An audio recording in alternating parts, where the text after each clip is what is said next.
Peace, peace, peace. I am Phillip Roundtree, and you are tuned into the June 10th edition of Rhetorically Speaking. Props to the people who are watching on Facebook. Salute to the people who are watching on YouTube Live. As always, make sure you hit that subscribe button.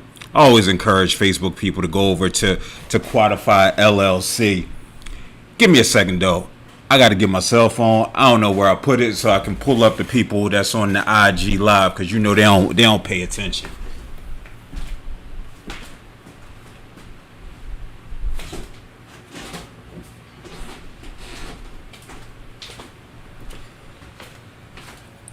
Oh man, and we are back. See, that's how we do it. Get right in, get out like a robbery.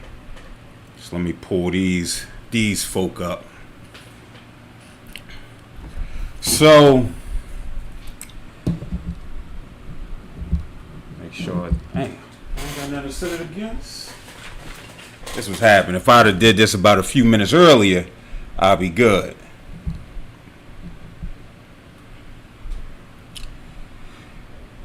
Let me make sure that this is live, because you know yesterday this was giving me some trouble. All right, there we go. All right, so we just gonna get right into the conversation, man. Shout out to the people who are now tuning in on IG Live. So we're gonna get right into it. I ain't trying to hold y'all all night. So this idea of allyship, man, I talked about it yesterday. It's taking the world by storm. It's taking the world by storm, where everybody desires to be part of, I guess, the solution, right? I guess we can say that these white allies in particular want to be a part of the solution. Is it happening in a way that would be ideal to any type of progress being made? And so my answer to that is maybe.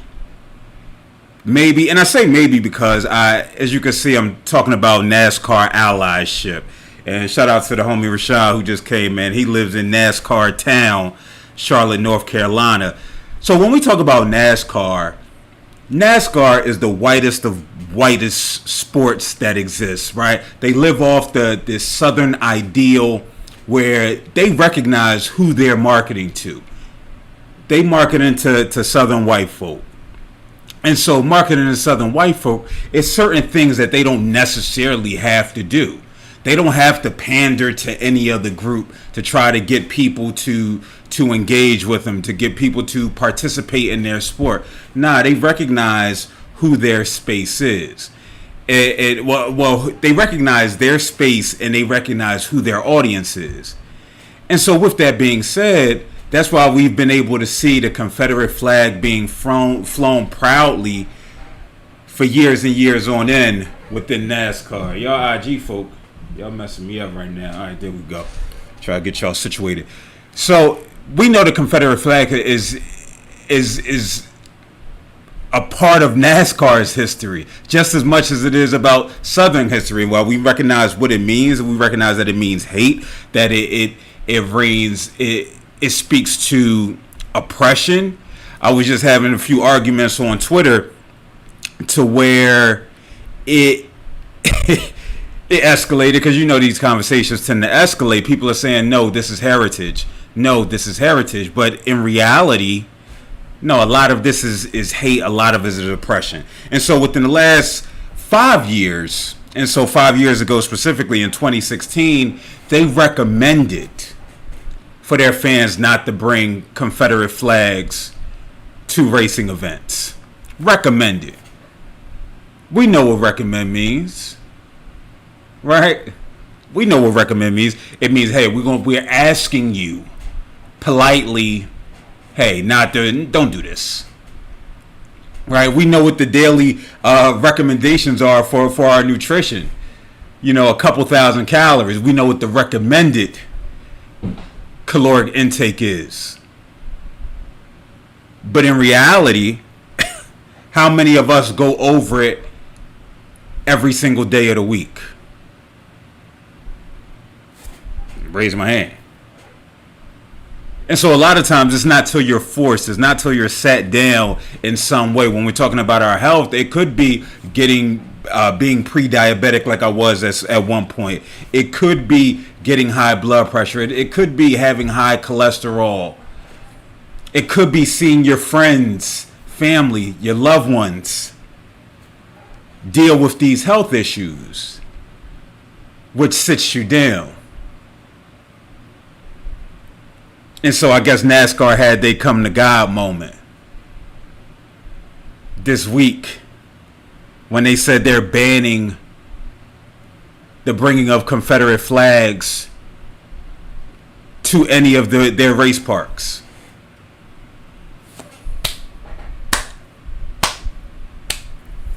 Good job, white people. Good job, white people. You're making a little bit of progress.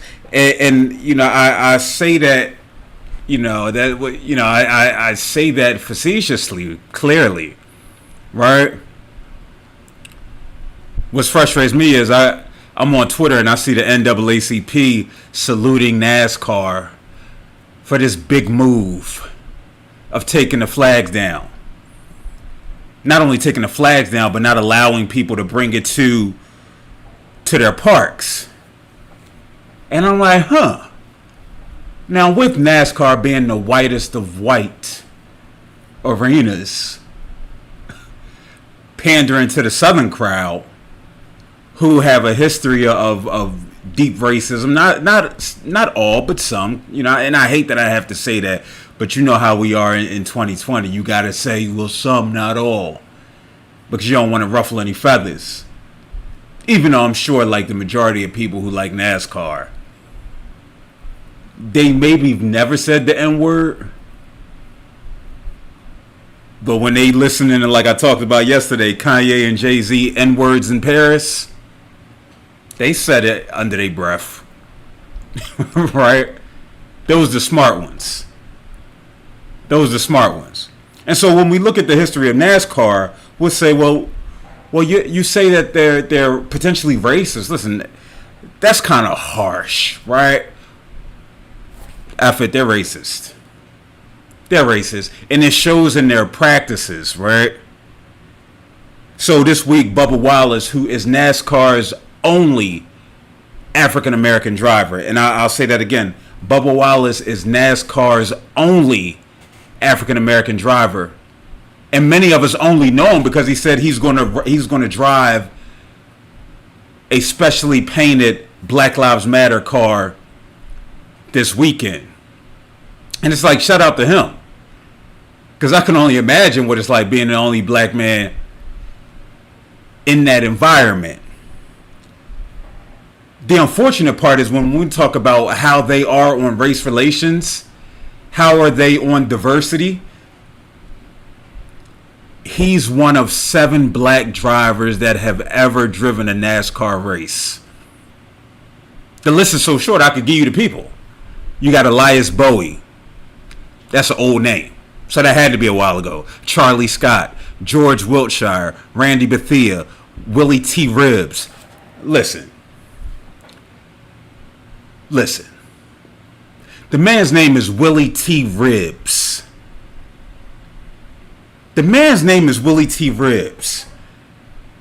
First, he got to be a Negro. And he has to be an old Negro. Then you had Bill Lester in 2006. So from 2006 to 2017, there were 0 black drivers on the NASCAR circuit. But yet here the NAACP, good job taking down those Confederate flags, man. And I was afraid that this was going to happen, because here we are in this time of civil unrest, which some of the credit, I'm not going to even say a lot of the credit, some of the credit goes to George Floyd and his murder on national TV being broadcast and social media being broadcast. But if we're keeping it real, we got to pay homage to COVID-19. You might say, COVID-19, why are we paying homage to COVID-19? And that's because history has shown us that when a black man, seat all falling down, when a black man dies on camera,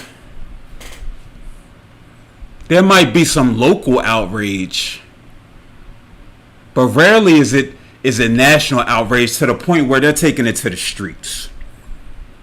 And so the reason why COVID gets some of the credit is because they grounded our economy. They've grounded our lives to where many of us are just twiddling our thumbs. And so those same protesters that you see out there, what if they had places to go? What if they had things to do? What if they had people to see? What if there was no corona? Then would George Floyd be just another hashtag? Make sense? And so it looks like it was a perfect storm. We needed COVID. Now, unfortunately, there was a lot of deaths that resulted. There was a lot of sickness that resulted.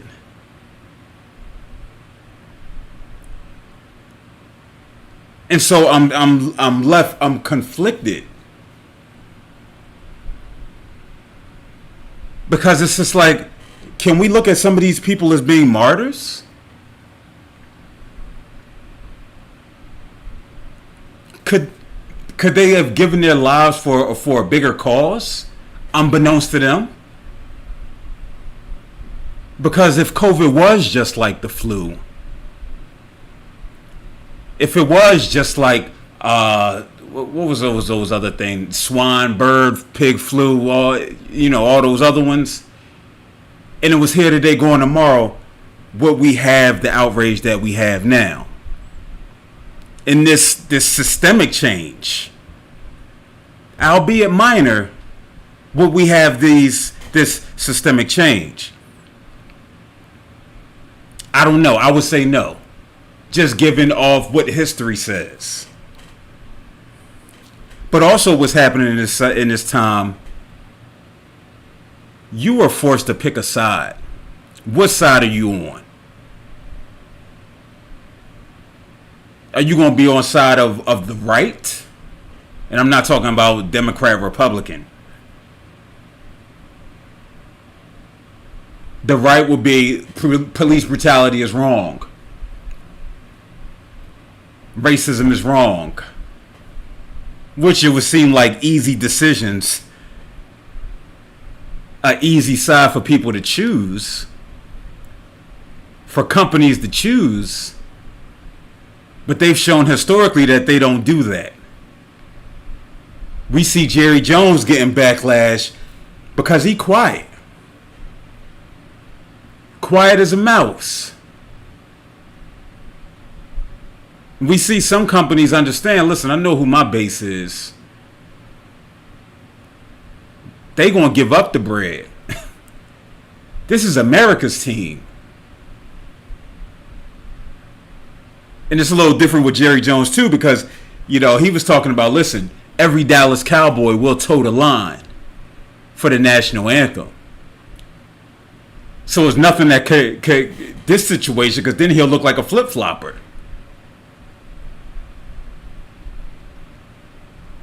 And like I heard one journalist say, at what point in Jerry Jones' entire life has he not allowed ego to make decisions for him? And so yeah, you probably won't hear him unless something done came out and I'm not privy to. But it's so easy to say, you know what, I'm on this side. They cancel cops. Outside of the Simpsons, probably the longest running show perpetuating black trauma that exists. I'm not saying the Simpsons perpetuate black trauma, but you get what I'm saying. They cancel cops. These folk not stupid, man. They recognize what the bottom line is. It's about that bottom dollar. Look how fast Reebok disassociated themselves from CrossFit.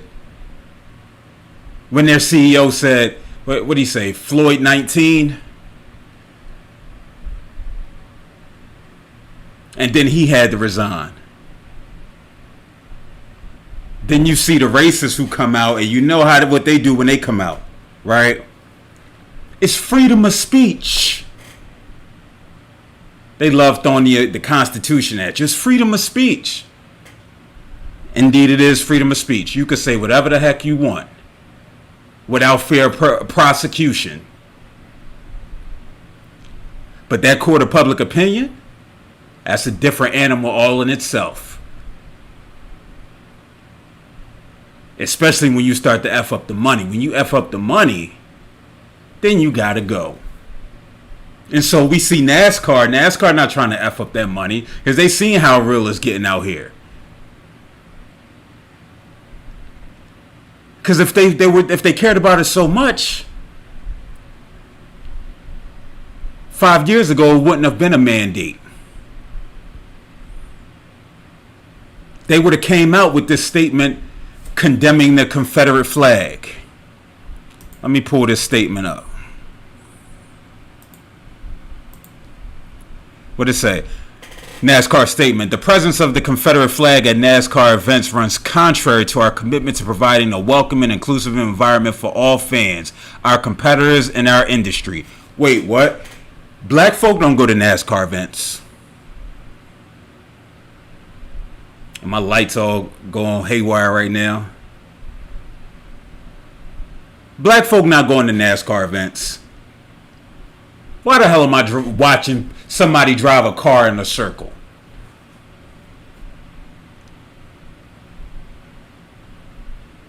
If I want to do that, I'll go get in the Kia Soul and drive around the block 200 times. So stop saying it's contrary to providing a welcoming and inclusive environment for all fans. Were you not doing that before? Or is this a part of your diversity and inclusion initiative that you've probably had to roll out within the last few years? And why'd you have to roll it out in the last few years? And that's why it frustrates me when I see folk like the NAACP and I see black folk on Facebook talking about good job NASCAR. Meanwhile, Mauricia Grant in 2008 settled a $225 million lawsuit against NASCAR. What were her claims? She said she was referred to as Nappy-Headed Mo and Queen Sheba by co-workers. She was also sexually harassed. She was told that she worked on colored people time. And see, when I hear that, that's when I get mad at us. Cause y'all be thinking this is just funny when you're around your white colleagues and coworkers. Around white folk in general. Divulging the things that we say amongst ourselves. Remember back in the day on social media, it'd be like hashtag insider, inside joke. Y'all just be letting everybody in. And then they taking it and going to work like, hey, it's cool. I put that on y'all. And then she said she was frightened by one official who routinely made Ku Klux Klan references. Subsequently, it was settled. Bruh. Listen. $225 million. I don't know what the settlement was because it allowed both sides to admit no wrongdoing, which is what companies do when they wronged people like a mother sucker. What's that thing Beyonce talk about? NDA, non-disclosure agreement. But again, we talking about NASCAR. We talking about NASCAR. I'm gonna finish this bogus statement. Bringing people together around a love for racing and the community that creates this. I'm not even finishing that. That's not even. We know it's nonsense. We understand what this is. We don't want black folk coming for NASCAR. That's what that is. That's what's going down. And that's just the game. That's just the game. And that's the game that we're playing. And it's important that we can't be easily swayed by these performative acts, by these companies, these organizations, by these people.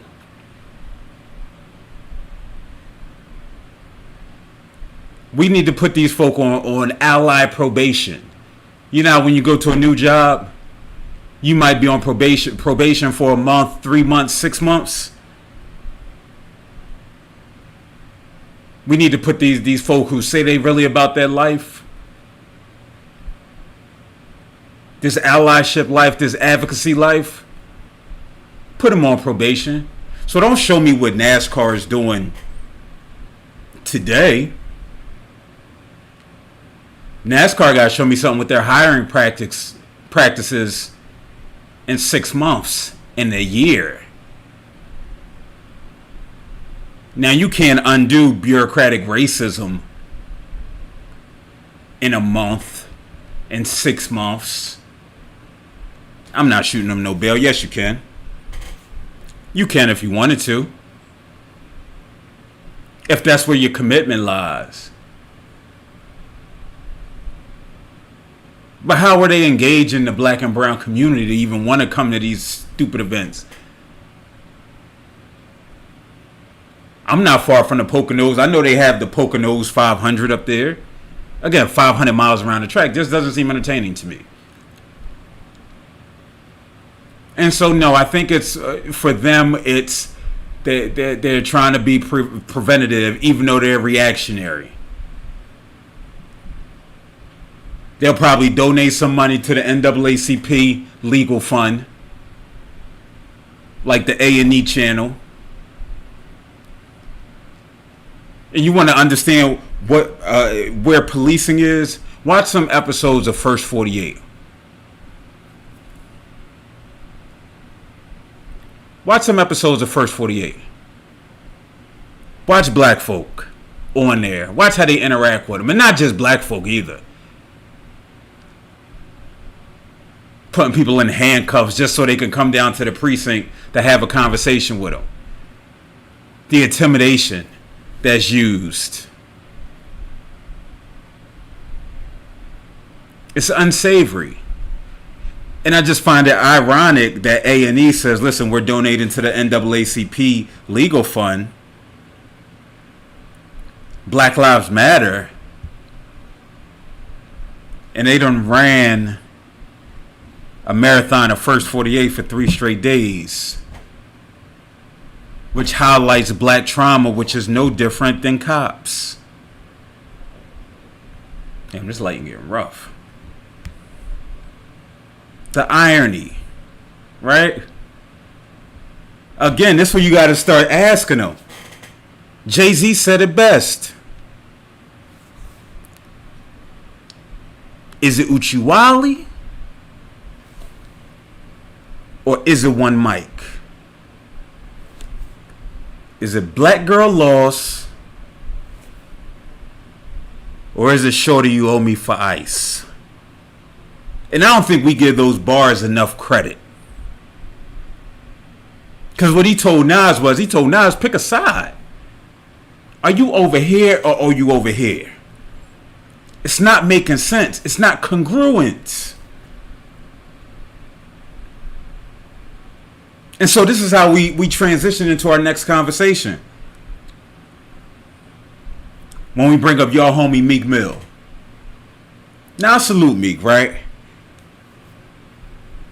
Coming from the damnedest of circumstances. Making as far as I know, making a change in his life. Being an advocate for criminal justice reform. I can appreciate that. Because I know that's not easy. Change is never easy. I'm going to bring up this comment that he made on social media. It says, I've never believed in the American system. I dropped out of school in the 10th grade and made millions at 22. The way they broke things down to me didn't really fit my life as a black kid from poverty, so I took the risk of chasing my own dreams, not the American dream. I read that and I was conflicted. It sounded like Kendrick Lamar. I was conflicted. I didn't necessarily have thoughts pertaining to it at the moment. I wanted to see what the people were saying.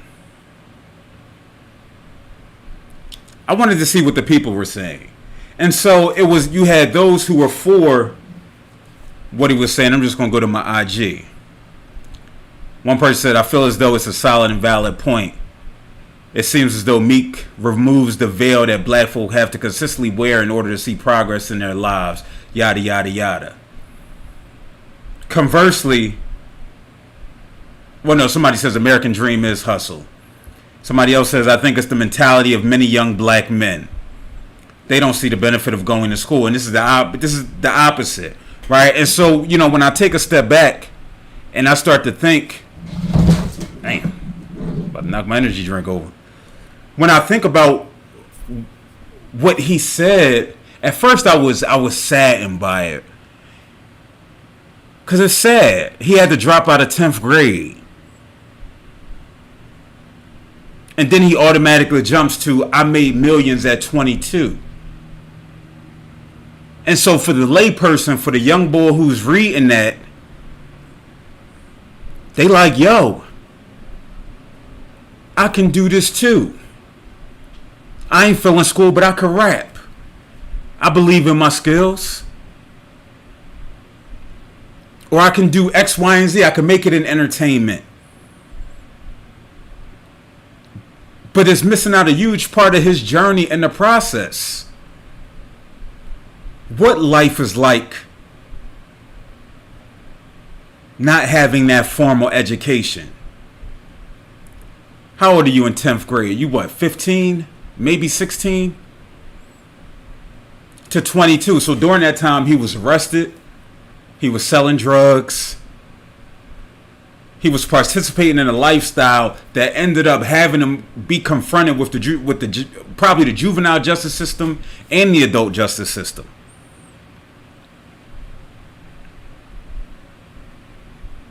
And so, yes, is his story a rags to riches story? I'm sure one could make that argument. But I think it's irresponsible when it's put out without context. Now, maybe he's assuming that people know his story, people know his music, and knows the hardships that he had to endure. But truth be told, he's an outlier. This doesn't happen for everybody.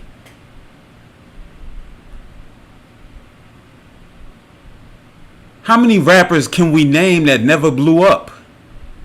That never got to be a millionaire? Some of his contemporaries. Where Joey Jihad at? I know Quilly's still making music, but is he a multi-millionaire? And this is the same story in every urban city, in every hood, not only in America, but internationally.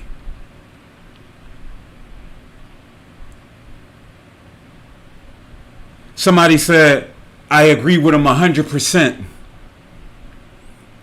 He's right on point. Maybe he didn't word it properly though.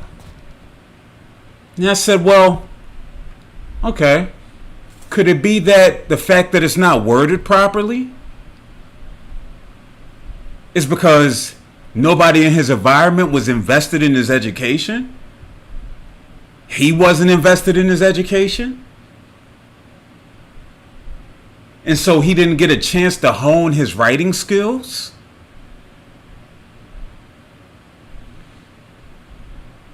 Which shows that education is important.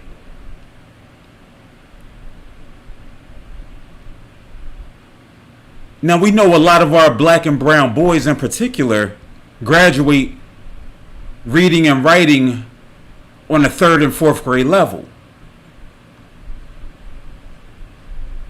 But again, it wasn't worded right.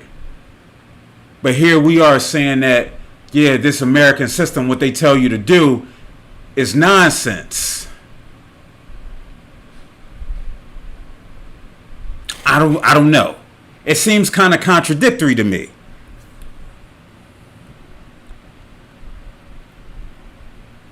Everybody doesn't have that superb skill set to get out. Now, I'm a firm believer that you don't have to go to college. I see Ty Wilson saying school and college saved his life. It took him out the streets. That's a story for a lot of us. Not necessarily me, because I wasn't in the streets like that. But it gave me some direction to help me hone some of the skills that I have. Again, it all depends on what your end goal is. The way they broke things down to me didn't really fit my life. Who was breaking things down to you? Who was the teachers that you had? What schools did you go to? What was your community like? Like, these are the questions that people got to ask Meek. I was watching a video. I don't know how I stumbled upon it. The young boy, LGP Qua. Young boy, he probably a dope lyricist. I didn't even listen to the music. He one who always talks, he raps positive, the ones that I've heard. He's, a positive rapper. Even though he's down with French Montana, the Coke Boys now, so I don't understand, what that transition looks like. But behind him, he always has his homies around him, young boys in the hood. And I was looking in their eyes, and I'm like, dang it, they eyes look empty. They eyes look empty. They look lost. They're inspired by this one person right here. But inspired to do what exactly? I don't know how I got led to it, but one of his homies just got killed. And we see the rest in peace. LGB Qua is an outlier.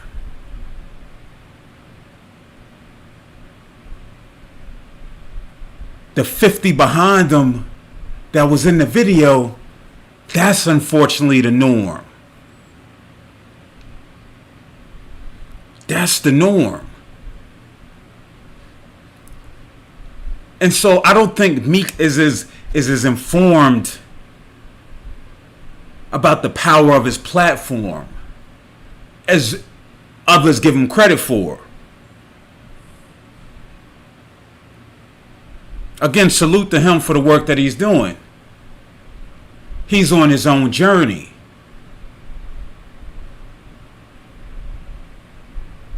But he still talks as if he doesn't have other thinkers around him.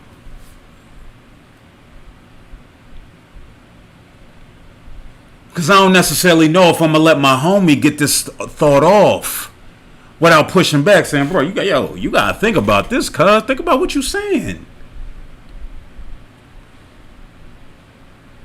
Who's around him to do that? I have no idea. Jay-Z, maybe. But Jay-Z said we beyond kneeling.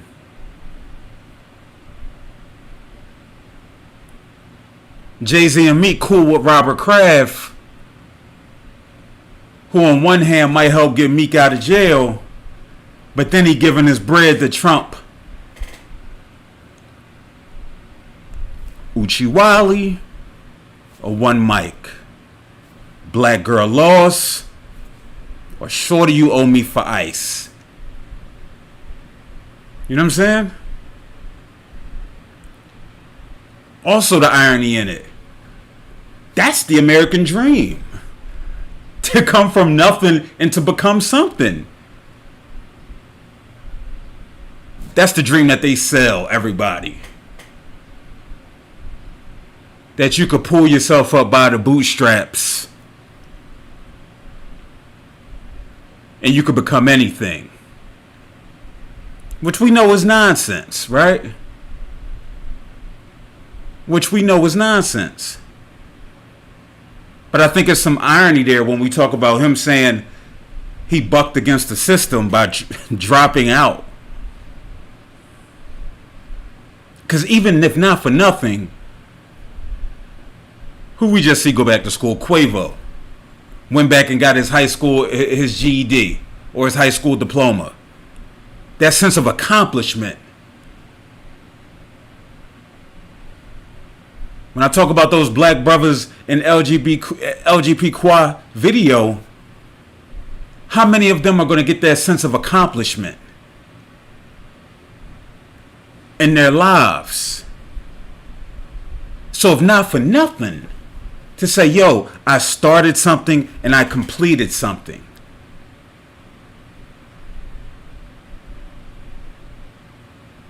Right? So yeah, I thought it was very irresponsible. And that's just the name of the game, man. That's just the name of the game. So I don't know. If you know Meek, have a conversation with him. Listen, man, I ain't got much more for you. I'll be back tomorrow. And those who tune in tomorrow, after that, we got a special showing of Finding Elijah at 8 p.m. Finding Elijah is a movie by Yolanda Johnson that I had the privilege of being a part of. It's probably about 25 minutes long. I'll be in conversation with Sif Media 215 after the showing of the movie, which is again about 25 minutes long. It'll be on their platform, but I'm gonna be live streaming it on my platform. There still will be Rhetorically Speaking, but immediately right after that, we'll be going into the movie. Again, I've seen the movie once at a film festival where I went down to Baltimore and represented for it, and I cried the entire time because it's a mother trying to understand her son after his suicide. So it's very powerful, very impactful. So listen, tune in. Until next time, America. Peace.